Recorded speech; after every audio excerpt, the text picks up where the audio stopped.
The call came during my third deployment to Afghanistan. Bad news always seems to find you no matter how far from home you are. Captain Lawson, the voice of my commanding officer, echoed in the small communications room.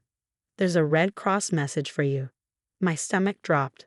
In the military, Red Cross messages usually mean one thing: family emergency. Mom had been battling cancer for nearly 2 years, but her last email just a week ago had been upbeat, talking about her garden plans for spring and how the new treatment was showing promise. I'd allowed myself to hope. 48 hours and 3 flights later, I was standing in the rain at Oakwood Cemetery, watching as they lowered my mother's casket into the ground. My brother Eric stood across from me, his wife Melissa beside him, their 2 children solemnly holding black umbrellas. She went peacefully, the hospice nurse had told me when I finally got cell service during my layover in Germany. In her sleep. No pain. It was the only comfort I had. Eric and I hadn't been close for years. When I enlisted at 18, he'd viewed it as a betrayal of our family's business tradition. He followed our father into real estate development, taking over completely when Dad died 5 years ago. Mom had been proud of both of us, her soldier and her businessman, she called us. But Eric had always seemed to think I'd taken the easy way out. If he only knew. There's a small gathering at the house, Eric said stiffly as people began to disperse after the service. You remember the way, I assume. The sarcastic edge in his voice wasn't lost on me. I'd been home only twice in the past 3 years, once for Christmas and once when Mom had started her second round of chemo. I remember, I said simply. The house, the sprawling Victorian where we'd grown up, was exactly as I remembered. The porch swing Mom had insisted on keeping even when Eric wanted to replace it with something more modern. The carefully tended flower beds that had been her pride and joy. The faded blue door that Dad had been meaning to repaint for 20 years but never got around to. Inside, distant relatives and Mom's friends milled about, speaking in hushed tones, picking at catered sandwiches. I accepted condolences in a daze, my jet lag and grief creating a surreal fog around everything. Rain. I turned to find Helen Myers, Mom's best friend since college, standing beside me. Her eyes were red-rimmed, her hand warm as she squeezed my arm. She was so proud of you, Helen said. Showed everyone your picture whenever they visited. Her brave boy, she called you. I swallowed hard. I should have been here. Helen shook her head firmly. No, she understood your commitment. She wouldn't have wanted you to cut your deployment short, even at the end. I hesitated. Has there been any discussion about the will yet? I haven't had a chance to talk to Eric about arrangements. A strange expression crossed Helen's face. You should speak with Eric, she said carefully. Soon. That conversation came the following morning. I'd spent the night in my old bedroom, which was now decorated as a guest room with no trace of my adolescence remaining. Eric had asked me to meet him in Dad's old study, now his study, I supposed. Coffee, he offered as I entered. He was seated behind the massive oak desk, a manila folder in front of him. Thanks. I took the cup he pushed across the desk, then sat in one of the leather chairs facing him. Eric looked so much like our father it was almost uncanny. The same strong jaw, the same calculating eyes. But where Dad's gaze had always held warmth beneath the shrewdness, Eric's was simply cold. We need to discuss next steps, he said briskly. I know you'll need to get back to your duties soon, so I'll handle most of the estate matters. The hesitation before duties made my jaw tighten, but I nodded. I have 2 weeks of emergency leave. I want to help with whatever needs doing. That won't be necessary, Eric replied, opening the folder. Mom's affairs were fairly straightforward. The will has already been through probate. She set everything up months ago, knowing what was coming. I hadn't known that, but then there was apparently a lot I hadn't known. She left you her jewelry collection to give to your future wife, should you ever settle down, he continued, not meeting my eyes, and a sum of $50,000. The rest, the house, the family investments, her personal effects, she left to me. I blinked, trying to process this information. The house, she left you the entire house? Eric finally looked up, his expression carefully neutral. Yes. Given that I live here in town, have a family, and have maintained the property while you've been away, it makes the most practical sense. The way he said away, as if I'd been on some extended vacation rather than serving my country, made something harden inside me. "I'd like to see the will," I said. Eric slid a document across the desk. Of course. I read through it carefully. It was straightforward, as he'd said. The distribution was exactly as he described. But something felt off. "This doesn't sound like Mom," I said finally. "She always talked about the house staying in the family, belonging to both of us." Eric's expression hardened almost imperceptibly. "People change their minds when faced with mortality, Ryan." She made her wishes clear. "When was this signed?" 3 months ago. That would have been during her second round of chemo, when the side effects had been brutal. When she was on heavy pain medication. Was she of sound mind?" I asked quietly. Eric's face flushed. "Are you suggesting I took advantage of our dying mother? I'm asking if she was clear-headed when she signed this. You know how the pain meds affected her." He stood abruptly. "This conversation is over. Mom made her decision. Your military service doesn't make you special, Ryan. It doesn't entitle you to an equal share of everything just because you decided to run off and play soldier instead of staying to help with the family business." The old argument rehashed once more. I took a deep breath, reminding myself that we were both grieving. "I'd like to speak with her lawyer," I said. "Fine. His name is Peter Gladwell, though I doubt he'll tell you anything different." I stood to leave, then paused at the door. "Has anyone checked Mom's safe deposit box at First National?" Eric frowned. "What safe deposit box?"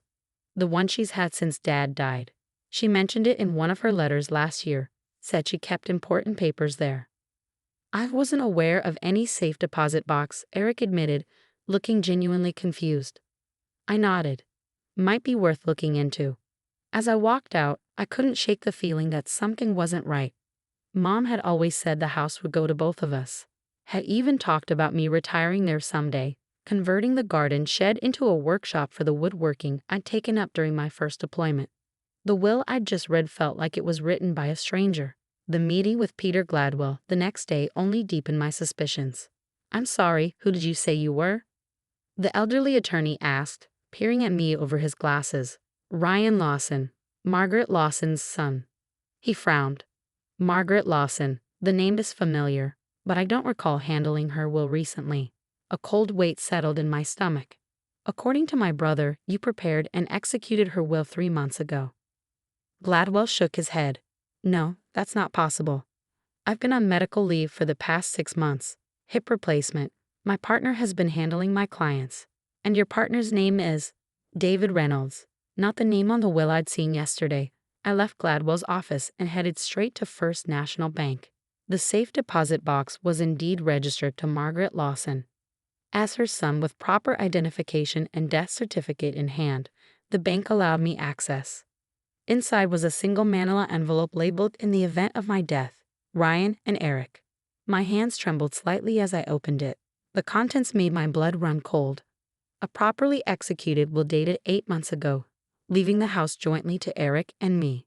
A handwritten letter from Mom explaining that she wanted her sons to share her most precious material possession, just as we share her heart. And most damning of all, a note dated 2 months ago.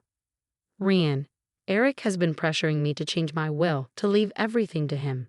He says it's because you're never here, but I think it's more than that. The cancer has spread to my brain. Some days are clearer than others. I worry that I might give in during a confused moment. If you're reading this, know that whatever will Eric might produce after my death, my true wishes are in the document included here. I've also sent a copy to Helen for safekeeping. I love you both so much. I only wish you could find your way back to being brothers again." Mom, I sat in the bank's private room for a long time. The evidence of my brother's betrayal spread before me. Anger, hurt, and grief warred within me. Part of me wanted to march back to the house and confront him immediately. Another part, the tactician trained by years of military service, knew that approach would only lead to denials and possibly the destruction of evidence. I carefully photographed each document with my phone, then returned everything to the envelope and sealed it again.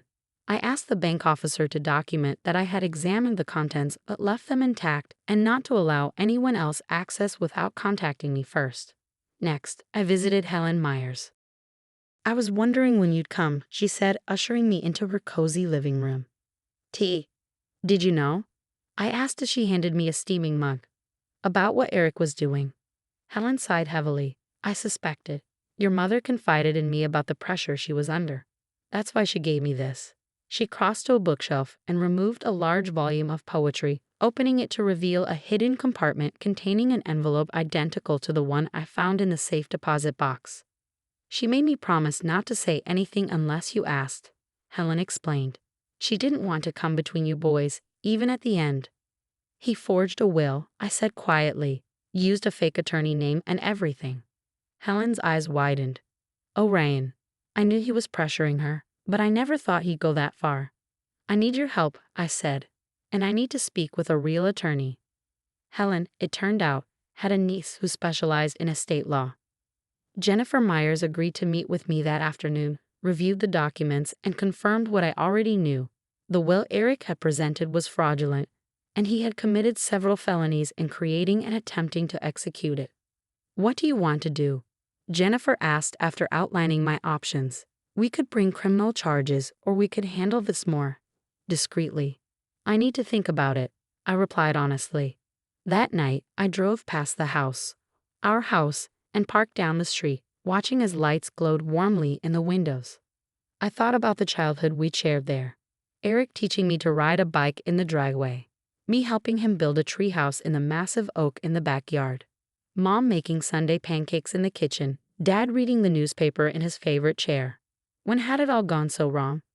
When had Eric's resentment of my chosen path calcified into this willingness to betray not just me, but our mother's dying wishes? The next morning, I called Eric. We need to talk. About Mom's safe deposit box. A pause. You found it? Yes. I think you should see what's inside. Meet me at First National at noon. He agreed, his voice carefully controlled. At the bank, I let Eric enter the private room first. The box sat on the table, already retrieved by the bank officer at my earlier request. Open it, I said. He glanced at me warily, then lifted the lid and removed the envelope.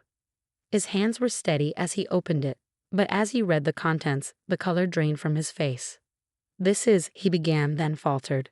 Mom's real will, I finished for him, along with her explanation of why she felt she needed to hide it from you.